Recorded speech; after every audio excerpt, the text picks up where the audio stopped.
அப்புறம் புது மாப்பிள்ள தலதீபம் எல்லாம் எப்படி போச்சு? ஐயோ அதை ஏன் கேக்குறீங்க மாமா? என் மாமியார் 6 அடியில இலை போட்டு ஆட்டுக்கால் சூப்பை கொடுத்து குடிங்க குடிங்கன்னு ஒரே கொஞ்சல். அத்தை தலைவலி வந்துருச்சு.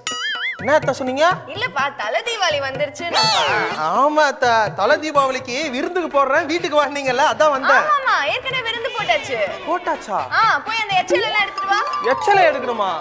ரொம்ப கொடுத்து வச்ச வேண்டா. ஆமா மாமா. சீவர்ஸ் எல்லாம் எப்படி? ஏன் கேக்குற?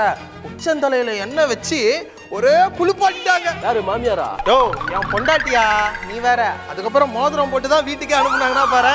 அப்படியா? அத்தை ஏதோ உச்சந்தலையில எண்ணெய் வச்சு மோதிரம் போடுவீங்கன்னு சொன்னாங்க அதான் வந்தேன். ஏற்கனவே போட்ட மோதிரத்தை வந்து மீட்கவே வக்கு இல்ல. இதுல உனக்கு என்ன வச்சு மோதிரம் கேக்குதா? அத்தை நான் வச்ச மோதிரத்தை உங்களை வச்சே மீட்டுறேன். ஏய் அப்பா எனக்கு நிறைய புது ட்ரெஸ்லாம் வாங்கி தருவாரா. நான் ஸ்கூலுக்கு போகும்போது புது ட்ரெஸ் போட்டு சும்மா சூப்பரா போறேனே.